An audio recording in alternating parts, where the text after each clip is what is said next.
Эхний мэдээг хүргэе. Орон дулааны улиралд амарч зугаалж байгаа иргэд бага насны хүүхдүүд могоо татгуулах гэмтэх тохиолдол гардаг.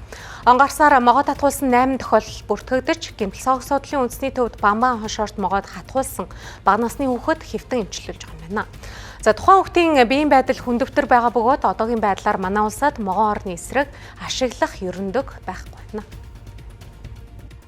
Амралтад зугаалгын үе ихэлснээр иргэдийн хувьд хөдөө гадаа амрах тохиолдол ихсдэг. Үүнийг дагаад могоод хатгуулах, хордох иргэдийн тоо нэмэгдсээр байна. Харин манай улсын хувьд могоон хорыг сарамгжуулах, түүний эсрэг ашиглах ерөндөгийн нөөц одоогоор байхгүй. Гэмтэл согс судлалын үндэсний төвд хэвтэн эмчилүүлж байгаа хүүхдэд Оросын холбооны улсаас ерөндөг авчирхаар ажиллаж байна.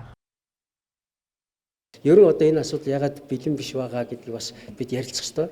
Гэхдээ та бүхэн бас нэг зүйлийг ойлгоорой. Энэ антитоксин буюу хоргоос гүүрийг бэлддэг арга нь нөгөө Бамбан хошоорт жишээл могооч гэдэг өөр могооч гэдэг тэрний хорыг одоо гахаач гэдэг адуунд олон удаа ингэж халдаагаад тийм ээ. Тэгээд биед нь эсрэг бие үүсгээд цуснд нь. Тэгээд цуснаас нь тэр эсрэг биеийг ялгаж авдаг бүтээгдэхүүн байхгүй юу?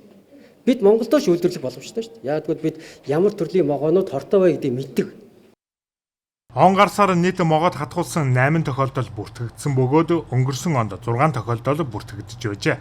Хурд хундас нэмэгдэж, голын усаар дамжин суурьшлийн бүсэд могоо нэвтрэх тохиолдол нэмэгдэж байгаа. Тиймээс иргэд та бүхэн суурьшлийн бүсэд могоо харсан тохиолдолд онцгой байдлын газарт мэдэгдэх, харин хатгуулсан тохиолдолд дараах арга хэмжээ авахыг мэргэжлийн байгууллагаас зөвлөлөө.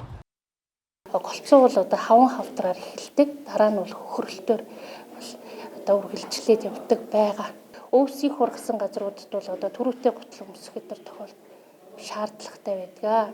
Тэгээ ер нь бол амьтанд хүрсэн тохиолдолд амьтан эргэж одоо өөрийгөө хамгаалахын тулд хацдаг штэ тий.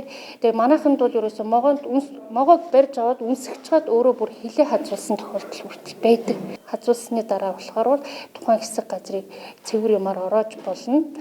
Хэрвээ одоо эмнэлэгт ойрхон биш хол хязгаар газарт байгаа бол одоо тухайн хазуулсан хэсэг газарт нь бол усаар угаана. За тэгээд цэвэр юмар ороож болно. За тэгээд мөчтийг хөдөлгөөнгүй байлгаж чих тавина. Хүүтэн жин болон халуун жин ерөөсөө тавигдахгүй.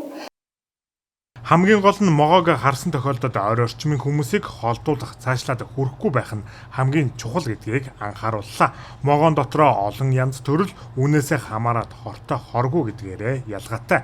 Ялангуяа ахмад настан болон бага насны хүүхэд могоод хатгуулсан тохиолдолд үүсэх эрсдэл өндөр учраас иргэд дор бүрнээ анхаарал болгоомжтой байхыг санууллаа.